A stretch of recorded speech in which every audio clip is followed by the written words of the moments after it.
Hello everyone, स्वागत है आप सभी का हमारे online learning platform target Gurukul पर। और आज हम बात करने वाले हैं आपके नए सब्जेक्ट के बारे में जिसका नाम है लॉ ऑफ क्राइम्स। और लॉ ऑफ क्राइम्स में पहले आप लोग आईपीसी पढ़ते थे, इंडियन पीनल कोड पढ़ते थे। अब उसके जगह रिप्लेस होकर के आ गया है भारतीय न्याय संहिता, जिसको हम लोग एब्रिविएशन में बीएनएस बोले तो आपको समझ में आएगा कि क्या है। ठीक है, तो बीएनएस जो है वो लागू कब हुआ था? तो 1 जुलाई 2024 को वो लागू हुआ था। ठीक है, इसका इनेक्टमेंट डेट 25 दिसंबर 2023 में था। तो ये सारी चीजें आप भली भांति अवेयर होंगे, नहीं भी होंगे तो आज पूरी तरह अवेयर हो जाएंगे।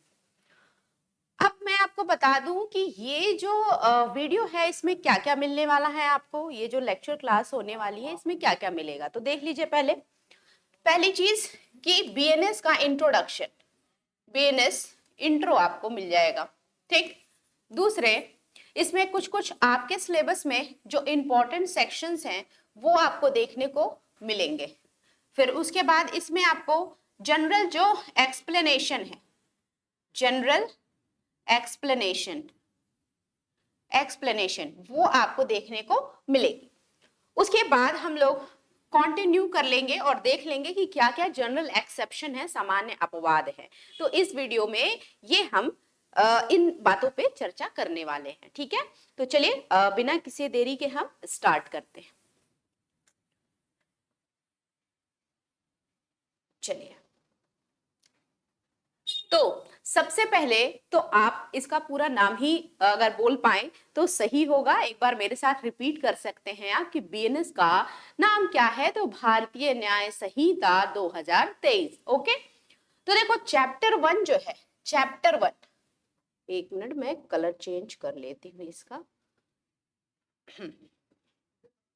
ठीक है, जो चैप्टर 1 है ना, चैप्टर 1 वो प्रिलिमिनरी की बात करता है और इसमें ये बताया जाएगा कि इस एक्ट को किस नाम से जाना जाता है, ये एक्ट भारत के किन किन राज्यों में या फिर कहां कहां लागू होता है, और इसमें ये कमेंस कब हुआ। ठीक है, ये लागू कब हुआ, इनफोर्स कब हुआ, पारित कब हुआ। ठीक, तो चलो भाई सेक्शन 1 हम लोग देख देते हैं। ठीक है, सेक्शन 1 का क्लॉज 1।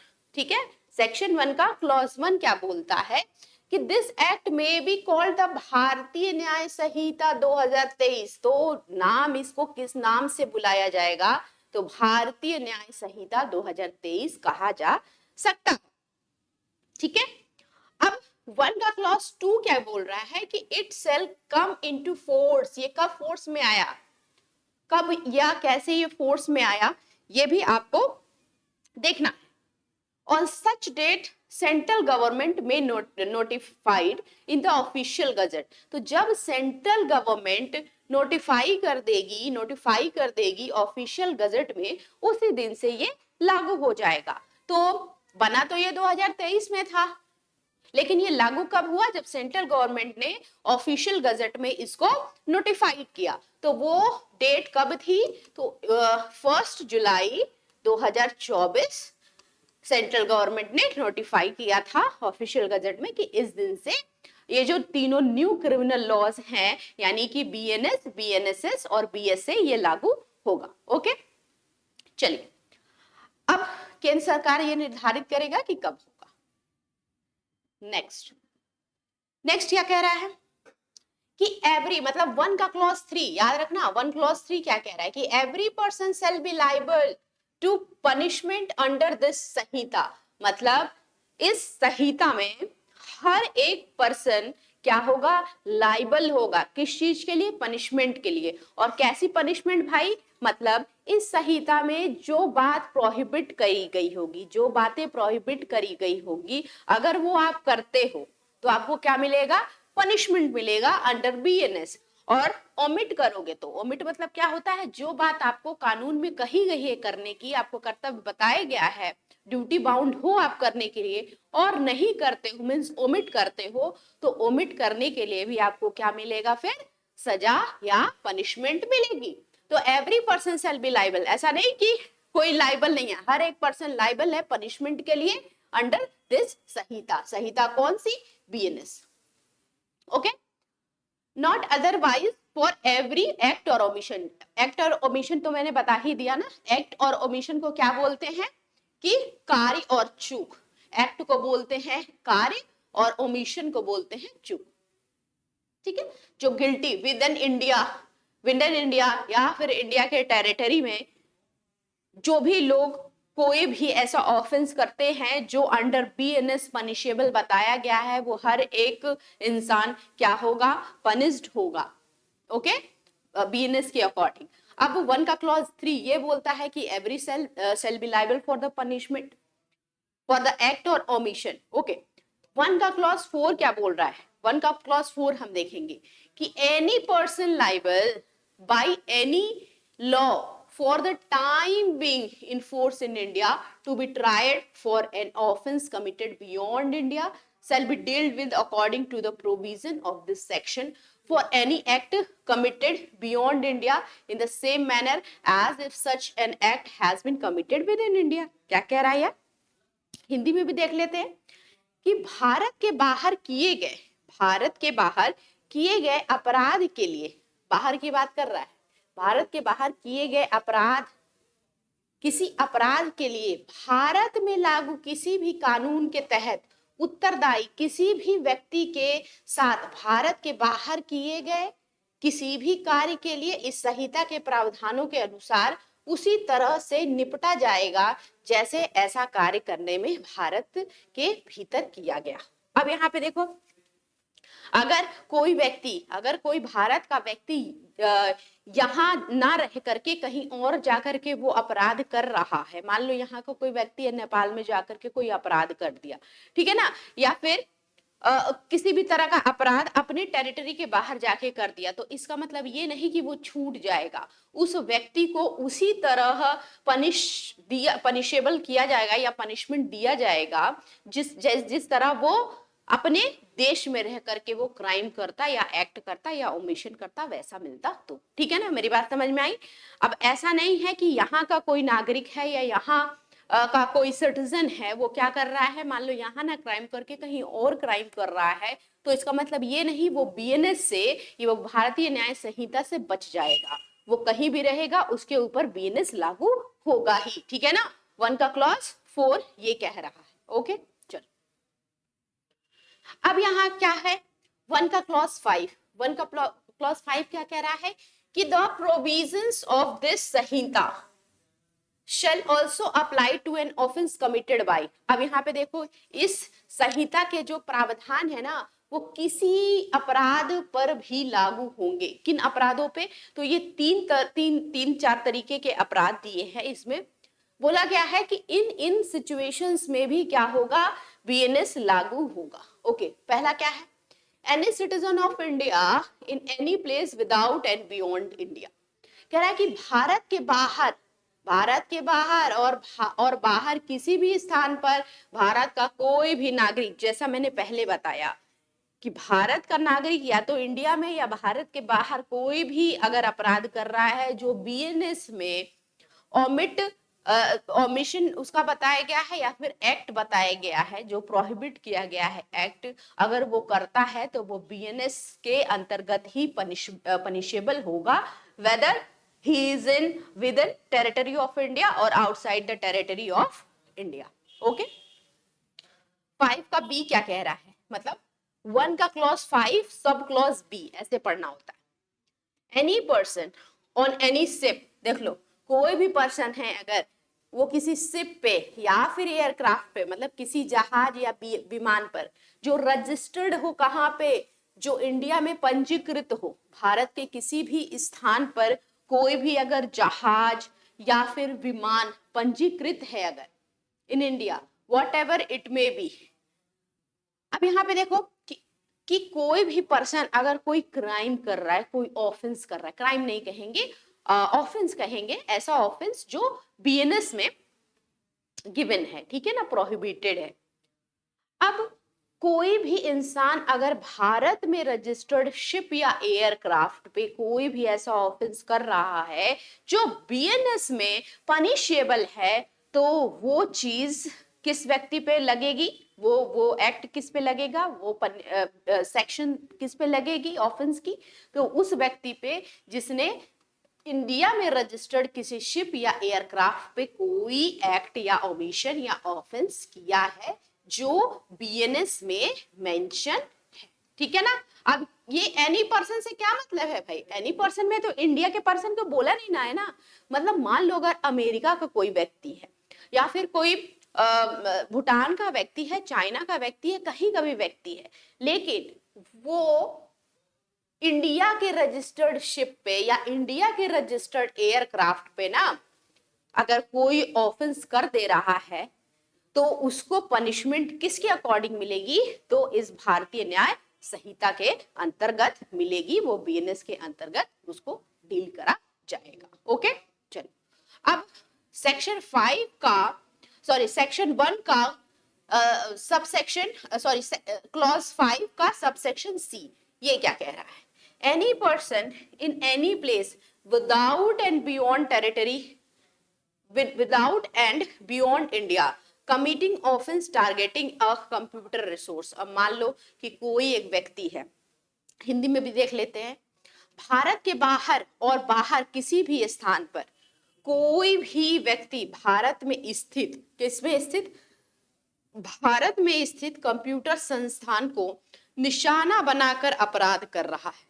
समझना, अब जो कंप्यूटर वायरसेस आते हैं, स्पैम्स आते हैं बहुत सारे, आपने देखा होगा, ये कहाँ पे होते हैं, कोई दूर बैठ करके भी आपके ऊपर जो है वो अटैक कर सकता है आपके सिस्टम पे। ठीक है, किसी भी तरह से वेरियस मेथड है, आपके डेटा के साथ छेड़छाड़ कर देता है, आपका कुछ भी जो है वो चोरी कर लेता है, डेटा चोरी कर लेता है, या फिर किसी भी तरह की फाइल्स उड़ा देता है।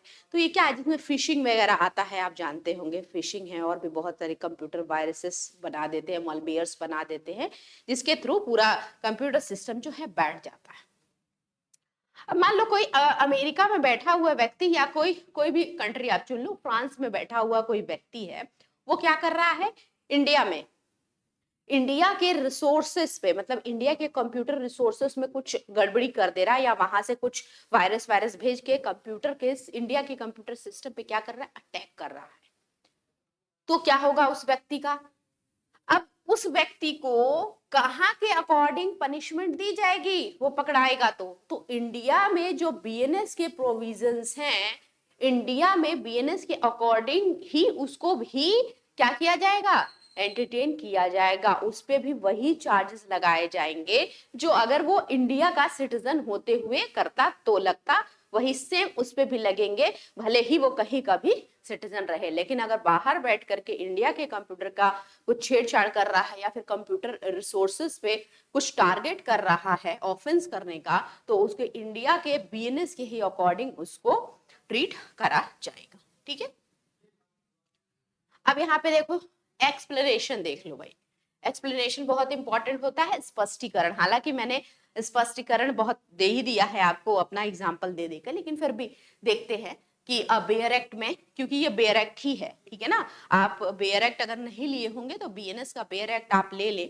जो भी बच्चे सेकेंड सेमेस्टर में है, whether it is Gorakhpur university और लखनऊ यूनिवर्सिटी और सिद्धार्थ यूनिवर्सिटी, उस सब में ये लॉ ऑफ क्राइम्स का आपका तो होगा ही एक पोर्शन, तो उसके लिए आप एक बुक अगर लें एस.एन. मिश्रा का तो ठीक है, नहीं तो मिनिमम आपके पास बेयर एक्ट तो होना ही चाहिए, और उस बेयर एक्ट का ही ये पूरा कॉपी है, मतलब ये बेयर एक्ट ही है, बस ये हिंदी और इंग्लिश इकट्ठे आपको मिल जाएगा। ठीक, तो अब यहाँ पे देखिए एक्सप्लेनेशन क्या कह रहा है, बेयर एक्ट अगर आपके पास रहेगा तो वो आपका नोट इकट्ठे तैयार होते जाएगा, आप कहीं भी जा रहे हो, यूपीपी से जे की प्रिपरेशन कर रहे हैं, ओपीओ की प्रिपरेशन कर रहे हैं, या फिर किसी भी चीज की प्रिपरेशन कर रहे हैं, अगर बेयर एक्ट पे रख के करोगे तो आपको सेक्शंस भी याद होंगे, उसके एक्सप्लेनेशन भी याद होंगे, उसके इलस्ट्रेशंस भी याद होंगे, और बार बार रिवाइज करते जाओगे, आपका नोट्स भी तैयार होते जाएगा एक बेयर एक्ट में। ठीक है ना, एक शॉर्ट नोट टाइप का, जिसको आप क्विक रिवीजन जो है वो कर सकते हो। तो सबसे पहले आप लोग एक बेयर एक्ट खरीद लेना, ओके, और उसमें सारी चीजें मिलेंगी। एक्सप्लेनेशन कह रहा है कि in this section the word ये जो सेक्शन दिया है जहां word word offence offence use हो रहा था, इसका मतलब क्या है? Offence includes every act. Offence का मतलब है हर वो एक्ट, हर वो कृत्य, हर वो कार्य कमिटेड आउटसाइड इंडिया, जो भारत के बाहर किया जा रहा है, which if committed in India, अगर इंडिया में कमिट किया जाता, would be punishable under this Sanhita. मैंने पहले ही एक्सप्लेनेशन दिया कि वो कंप्यूटर रिसोर्स को कहां से बैठ करके हार्म कर रहा था, तो आउटसाइड इंडिया कर रहा था। तो उस व्यक्ति को कैसे ट्रीट किया जाएगा? जैसे कि वो इंडिया में ही बैठ के कर रहा है और इंडिया का ही कोई सिटीजन है। ठीक है, तो एक्सप्लेनेशन भी यही कर रहा है कि ऑफेंस का मतलब, ऑफेंस इंक्लूड एवरी एक्ट, हर एक एक्ट को इंक्लूड करता है जो आउटसाइड द इंडिया किया जा रहा है।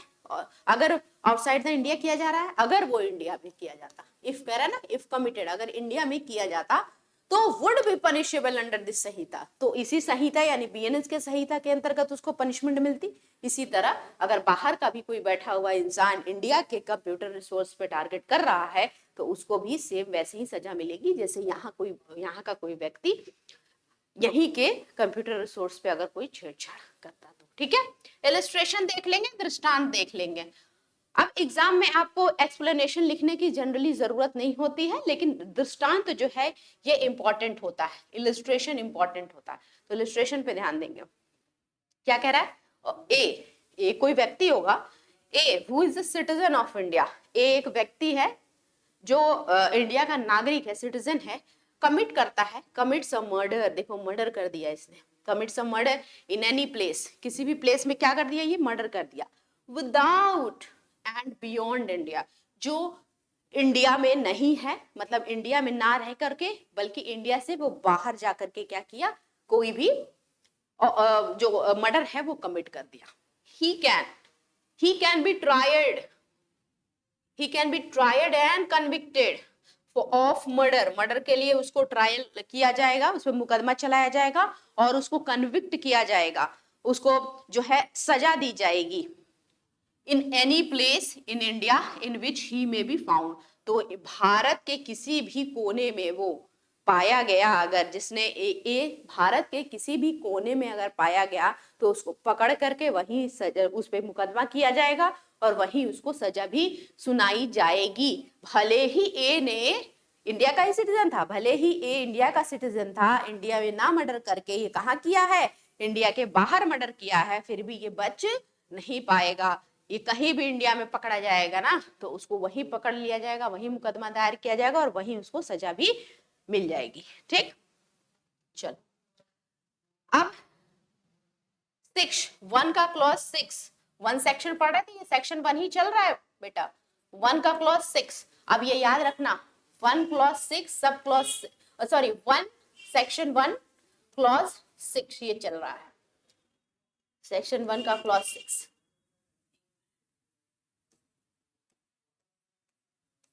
ठीक, अब ये क्या कह रहा है, इस संहिता में कुछ भी भारत सरकार की सेवा में अधिकारियों, सैनिकों, नाविकों या वायु सैनिकों के विद्रोह और परित्याग को दंडित करने के लिए किसी अधिनियम के प्रावधानों या किसी विशेष या स्थानीय कानून के प्रावधानों को प्रभावित नहीं करेगा। क्या कह रहा है कि ये जो आप बीएनएस देख रहे हो ना, भारतीय न्याय संहिता, ये इंडिया के जो भी ऑफिसर्स है या सैनिक है या नाविक है या वायु सैनिक है, अगर इन्होंने कोई विद्रोह किया या परित्याग को दंडित करना है, मतलब इन्होंने क्या किया, डिजर्शन कर दिया, छोड़ दिया, परित्याग कर दिया अपने काम से, या फिर विद्रोह कर दिया, विद्रोह जानते हो ना, आपस में ही सैनिक लोग विद्रोह कर देते हैं देश के खिलाफ, सॉरी गवर्नमेंट के खिलाफ या फिर किसी चीज के लिए, तो ये बीएनएस के अंतर्गत जो है पूरी तरह नहीं आएंगे, इनके ऊपर अलग से भी कुछ प्रोविजंस जो है लगाए जा सकते हैं। ठीक है ना, स्पेशल और लोकल प्रोविजंस जो है वो लगाए जा सकते हैं। ठीक है, तो स्पेशल प्रोविजन इनके ऊपर हावी हो जाएगा, ना कि बीएनएस। ओके, चलो, तो एक्सेप्शन यही है कि इन लोगों के लिए जो है लोकल और स्पेशल प्रोविजन लगाए जा सकते हैं, बीएनएस नहीं। ठीक है, जरूरी नहीं कि इन पे बीएनएस लागू।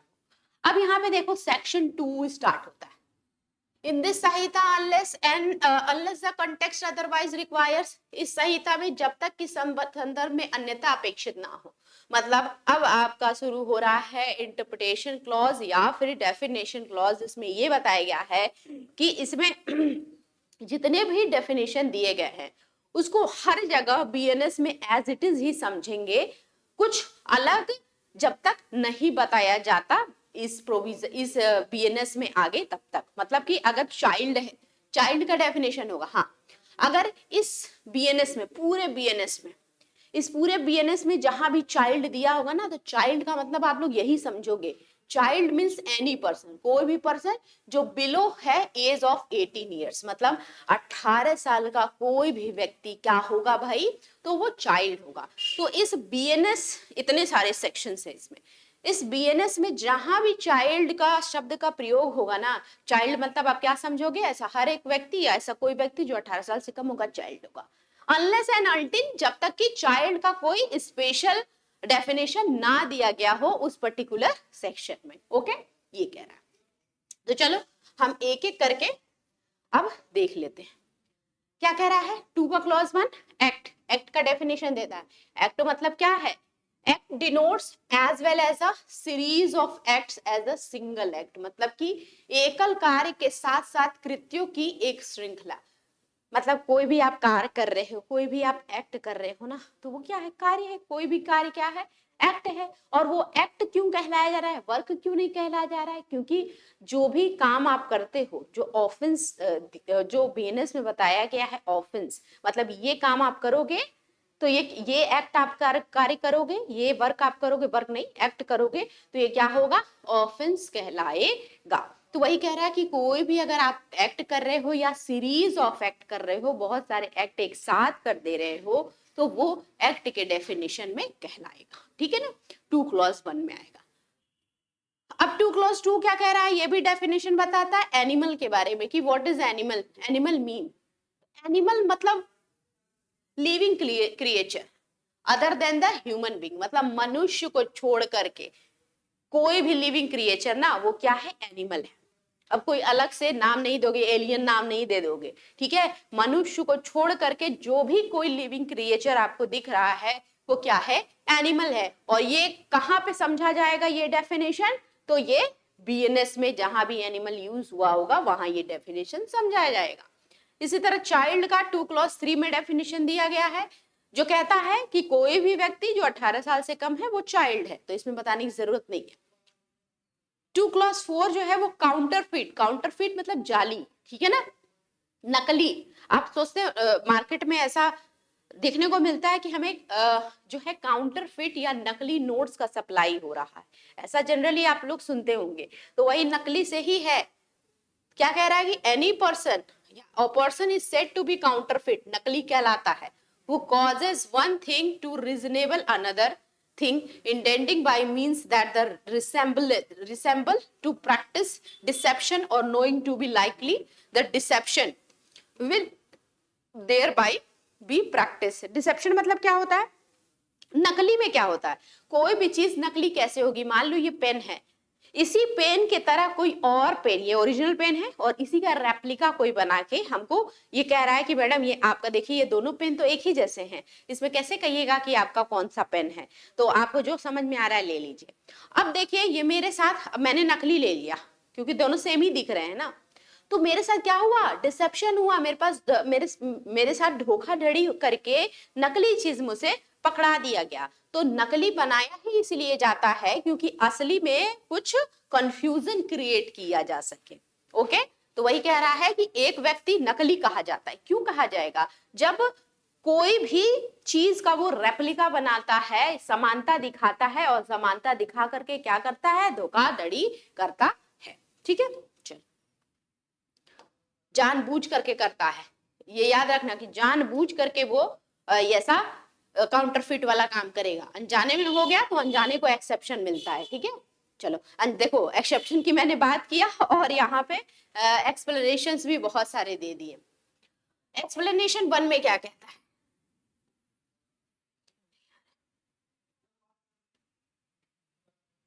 ठीक है, हाँ चल रहा है, ठीक है।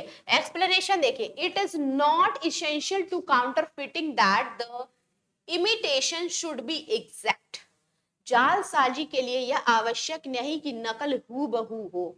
अब ये जरूरी नहीं कि मान लो नकलची पकड़ा गया, धोखा करने वाला पकड़ा गया, तो बोलेगा जैसे एडिडास, ठीक है ना, एडिडोज, ये होता है ना, आप लोग देखते होंगे कि नाइक, नाइकी, ऐसे ऐसे करके आपको कंफ्यूजन क्रिएट करता है ना।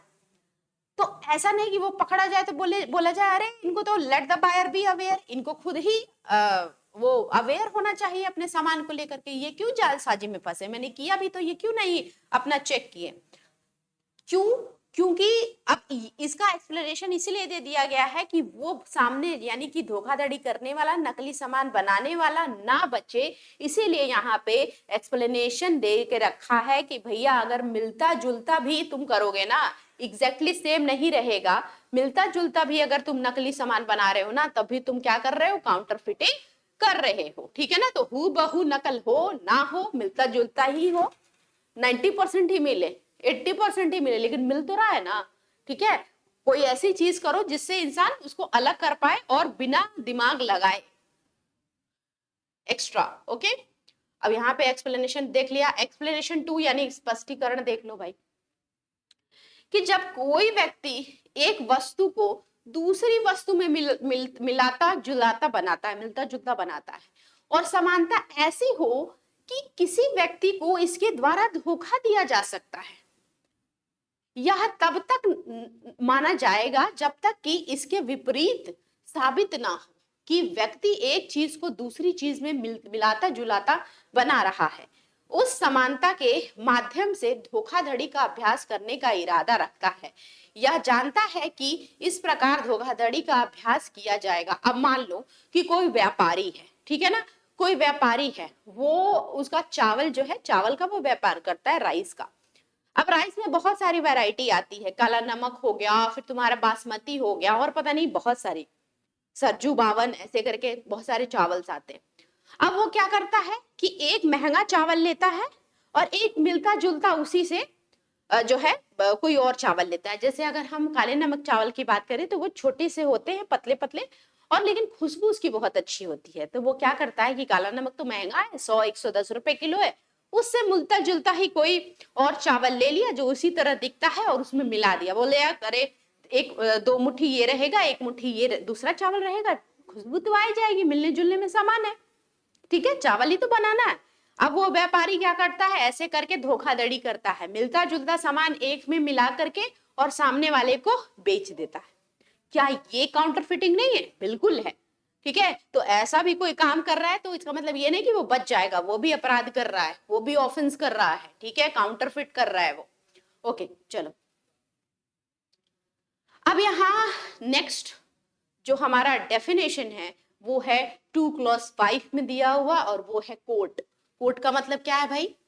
कोर्ट मीन्स अ जज who is empowered by law to act judicially alone, or a body of judges which is empowered by law to act judicially as body when such judges of body of judges is acting judicially।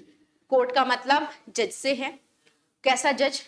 जो judicially बैठा हुआ है, law के द्वारा empowered है। अब ऐसा नहीं कि कोई भी जज की कुर्सी पे जाके बैठ जा रहा है वो जज कहला जाएगा, नहीं, ऐसा हर एक व्यक्ति जो जज है और जो एम्पावर्ड बाय लॉ है वो काम करने के लिए, जज करने के लिए, चाहे वो अकेले बैठा है, चाहे वो ग्रुप ऑफ जजेस के साथ, मतलब बॉडी ऑफ जजेस है, या फिर जो है, हाँ, बॉडी ऑफ जजेस है और एम्पावर्ड है एक्टिंग जुडिशियली, जुडिशियस काम करने के लिए, न्यायिक कार्य करने के लिए उसको एम्पावर्ड किया गया है लॉ के द्वारा, तो वो क्या कहलाएगा? जज कहलाएगा। और वही जज जो है कोर्ट के डेफिनेशन में आएगा, ठीक है ना। इसको हिंदी में भी आप एक बार चाहे तो पढ़ सकते हैं। अब यहाँ पे देखिए 2 क्लॉज 6 क्या कह रहा है भाई डेफिनेशन का? death means the death of a human being unless the contrary appears from the context। death का मतलब क्या होता है भाई? ह्यूमन बीइंग से, बीएनएस में जहां भी डेथ की बात कही जाएगी ना, वो क्या होगा? ह्यूमन बीइंग से रिलेटेड होगा। अब मान लो कि आप कह रहे हो कि अरे उसने ना एक एक मर्डर कर दिया है, उसके वजह से ना सामने वाले का डेथ हो गया। अब डेथ सामने वाला मान लो कि गधा है, मतलब गधा सच में डोंकी है, ओके। अब डोंकी का मर्डर, डोंकी का डेथ इसमें कंसीडर नहीं किया जाएगा, क्योंकि बीएनएस में डेथ का मतलब है ह्यूमन बीइंग का डेथ होना चाहिए, मनुष्य की मृत्यु होनी चाहिए। 2 क्लॉज 6 में वो था। एक मिनट,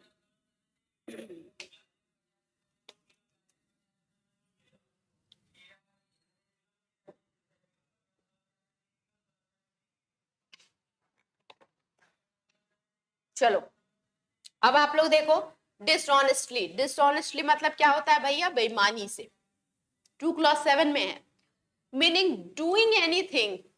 डिसऑनेस्टली का मतलब है कि doing anything with the intention और कॉजिंग द रॉन्गफुल गेन। मतलब, एक मिनट, अगर कोई रॉन्गफुल गेन करने के लिए और किसी एक पर्सन को रॉन्गफुल गेन हो रहा है और किसी एक पर्सन को रॉन्गफुल लॉस हो रहा है, तो वो काम क्या कहलाया जा रहा है, बेईमानी।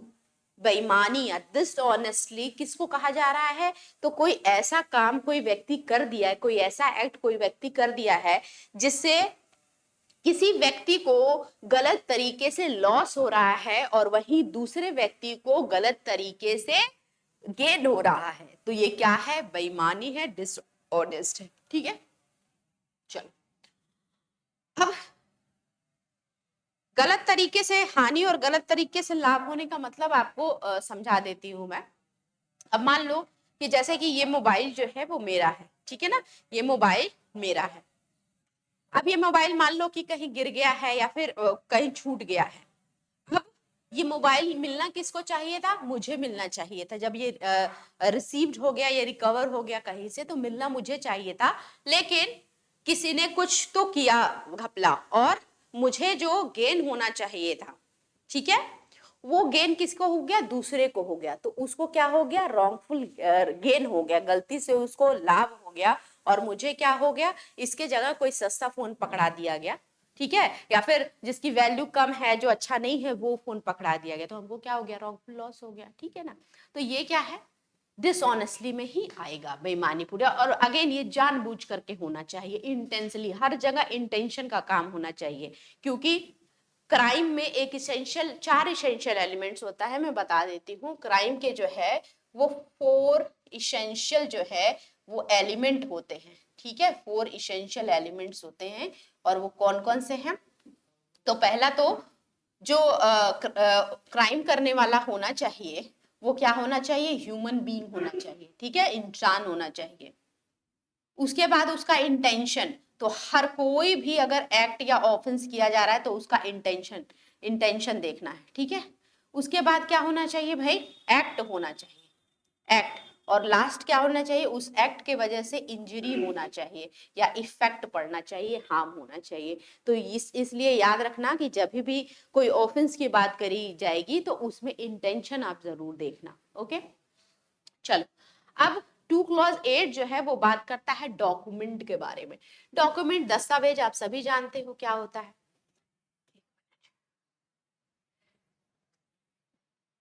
Document means any matter expressed, मतलब कोई भी ऐसा मैटर है जो एक्सप्रेस किया गया है या जिसको लिखा गया है, बताया गया है, डिस्क्राइब किया गया है किसी भी सब्सटेंस पे, मतलब किसी भी चीज पे, एनी एनी सब्सटेंस पे। किस फॉर्म में, चाहे तो लेटर के फॉर्म में, चाहे तो फिगर के फॉर्म में, चाहे तो मार्क्स के फॉर्म में, चाहे इसमें से 2-3 मिला करके इकट्ठे एक साथ, किसी भी तरह का जो डॉक्यूमेंट है और वो किसी भी सब्सटेंस पे इंस्क्राइब है या डिस्क्राइब्ड है, लिखा हुआ है, that is known as document, ठीक है। और ये इंक्लूड करता है जितने भी इलेक्ट्रॉनिक और डिजिटल रिकॉर्ड है। आपके मोबाइल में इलेक्ट्रॉनिक रिकॉर्ड्स होते हैं, जैसे आप वॉइस किसी का रिकॉर्ड कर लेते हो, वीडियो बना लेते हो, ठीक है, डिजिटल रिकॉर्ड, इलेक्ट्रॉनिक्स रिकॉर्ड्स, जो भी रिकॉर्ड्स हैं वो भी अब डॉक्यूमेंट में आते हैं, ठीक है ना। और इसको एविडेंस के रूप में ऐसा हर वो डॉक्यूमेंट जो इस फॉर्म में होगा उसको एविडेंस के रूप में भी यूज किया जा सके। तो ऐसा हर एक डॉक्यूमेंट जिसको एविडेंस के रूप में यूज किया जा सके, वेदर इट इज इलेक्ट्रॉनिक और डिजिटल रिकॉर्ड, और कोई भी ऐसा मैटर जो इंस्क्राइब्ड हो या लिखा हुआ है किसी भी सब्सटेंस पे, किसी भी चीज पे, चाहे वो पत्ते पे लिखा हुआ हो, चाहे वो बाग पे लिखा हुआ हो, पेड़ की छाल पे लिखा हुआ हो, चाहे वो तांबे की प्लेट पे लिखा हुआ, चाहे सिल्वर पे, चाहे कॉपी पे, चाहे किसी भी चीज पे लिखा हुआ हो, वो क्या है, चाहे पत्थर पे पहले लोग बनाते थे। भीमबेटका जो केव है उसमें बहुत सारे फिगर्स बने हुए हैं, तो वो भी एज एन एविडेंस यूज करा जाता है, तो वो भी क्या है, डॉक्यूमेंट ही है, दस्तावेज। तो 2 क्लॉज 8 आपने देखा।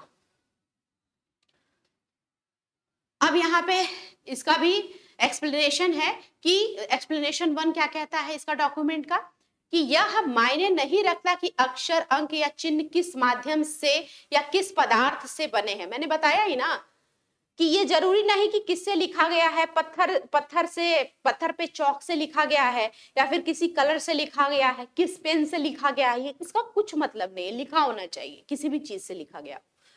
या क्या साक्ष्य किसी न्यायालय के लिए अभिप्रेत या उसका उपयोग न्यायालय में किया जा सकता है या नहीं, तो कोई मायने नहीं रखता, साक्ष्य है, अगर वो किसी भी सब्सटेंस पे वो डिस्क्राइब्ड है, लिखा हुआ है, तो वो साक्ष्य माना जाएगा, चाहे वो किसी भी चीज से लिखा गया हो, और भले ही वो किसी न्यायालय में एज एन एविडेंस एक्सेप्ट किया जा सके या ना किया जा सके। ये एक्सप्लेनेशन दे दी गई है, ठीक है। अब यहाँ इसका हम लोग इलिस्ट्रेशन देख लेंगे, दृष्टांत की कौन कौन सी चीजें हैं। तो देखो, writing expressing the term of contract which may be used as evidence of the contract is a document. अब मान लो कि आप लोग कॉन्ट्रैक्ट करते हो, तो कॉन्ट्रैक्ट में क्या होता है, एक राइटिंग डॉक्यूमेंट होता है जिसपे सारे टर्म्स एंड कंडीशन लिखे हुए हैं। तो ये क्या है भाई, ये सिंपली क्या है, ये डॉक्यूमेंट है। दूसरा कह रहा है कि एक cheque upon the banker is a document. तो जो चेक होता है ना, वो भी एक डॉक्यूमेंट ही होता है।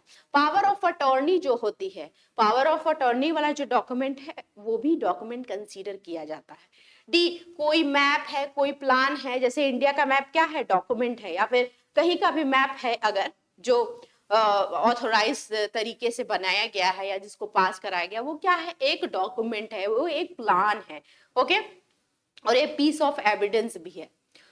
ई क्या है, a writing containing the direction, अगर कोई भी ऐसा चीज लिखा हुआ है जो डायरेक्शन बता रहा है, इंस्ट्रक्शन बता रहा है किसी चीज का, वो भी क्या है, एक डॉक्यूमेंट है। अब एक्सप्लेनेशन 2 क्या कह रहा है डॉक्यूमेंट का, कि जो कुछ भी व्यापारिक या अन्य उपयोग द्वारा समझाए गए अक्षरों, अंकों या चिन्हों के माध्यम से व्यक्त किया गया, उसे इस खंड के अंत के भीतर के अक्षरों, मतलब कोई भी चीज ऐसा ट्रेड में, व्यापार में, बिजनेस में यूज किया जा रहा है, वो भी सब डॉक्यूमेंट्स में कंसीडर होगा, ओके। चलो, अब यहाँ पे हम लोग 10 तक कम से कम देख लेते हैं, उसके बाद हम लोग नेक्स्ट क्लास में अपने कंटिन्यू करेंगे। अब है फ्रॉडुलेंटली, फ्रॉडुलेंटली मतलब कपट से, कपट पूर्वक। तो 2 क्लॉज 9 में दिया गया है, मीन्स डूइंग एनीथिंग, कोई भी ऐसा काम विद द इंटेंशन, देखो बात आ गई ना, with the intention to defraud, किसी को फ्रॉड करने के लिए, बट नॉट अदरवाइज, मतलब किसी को फ्रॉड करने के लिए ही वो कोई काम किया गया है। कोई भी ऐसा काम जो सिर्फ और सिर्फ किस इंटेंशन से किया गया हो, फ्रॉड करने के लिए किया गया हो, is known as fraudulently, okay, कपटपूर्ण। अब यहाँ पे जेंडर मतलब लिंग क्या है, तो the person he and its derivatives are used of any person whether male and female और ट्रांसजेंडर। अब ये जो प्रोनाउन है ना, ही में कौन आता है, तो ही में सारे लोग आएंगे, ही में कोई भी पर्सन आएगा, चाहे मेल हो, चाहे फीमेल हो, चाहे ट्रांसजेंडर हो। ये चीज नई ऐड करी गई है, पहले ही और शी था। पहले के जब आप आईपीसी में जेंडर का डेफिनेशन उठा करके देखेंगे तो उसमें ही और शी, तो ही का मतलब मेल ऑफ एनी एज और शी का मतलब male of female of any age. लेकिन इस बार जेंडर न्यूट्रल कर दिया गया है, ही एक शब्द लिया गया है, ही का मतलब वह, और वह में तीनों जेंडर आ रहे हैं, वेदर मेल फीमेल और ट्रांसजेंडर, ठीक है ना। तो आपने आज क्या क्या जाना उसको कंक्लूड करते हैं और नेक्स्ट क्लास में इसको फिर से कंटिन्यू करते हैं। तो आपने क्या जाना आज, तो पहले तो बीएनएस का जो शॉर्ट टाइटल एक्सटेंट कमिटमेंट है मतलब प्रीलिमिनरी भाग वो जाना, और डेफिनेशन जो इंपॉर्टेंट थे विद एक्सप्लेनेशन एंड इलस्ट्रेशन वो हमने देखा। आई होप आपको ये अच्छा लगा होगा। ठीक है, तो एक इंफॉर्मेशन आपके लिए है कि जो भी अब ये सेमेस्टर के वीडियो आपके जाएंगे वो अब टारगेट गुरुकुल पे नहीं टारगेट सेमेस्टर पे जाएंगे। तो जिनको भी अपने सेमेस्टर एग्जाम की प्रिपरेशन करनी है वो टारगेट गुरुकुल तो सब्सक्राइब करे ही, लेकिन साथ में आप टारगेट सेमेस्टर भी ज्वाइन कर ले, सब्सक्राइब कर ले, क्योंकि सेमेस्टर के जितने भी वीडियोस है ना आपको यही मिलने वाले हैं, ठीक है ना। ये एक अनाउंसमेंट था आपके लिए। दूसरा अनाउंसमेंट ये है कि जो भी सेकंड सेमेस्टर एलएलबी के बच्चे हैं वो अपना व्हाट्सएप ग्रुप जो उनको दिया गया है या बनाया गया है उसको ज्वाइन कर ले, उसमें इंपॉर्टेंट इंफॉर्मेशन वगैरह आपको दिए जाएंगे। बाकी और भी कोई डाउट रहे तो आप उस ग्रुप में भी डाल सकते हो, ठीक है। तो आज के लिए इतना ही, मिलते हैं फिर नेक्स्ट क्लास में, तब तक के लिए धन्यवाद।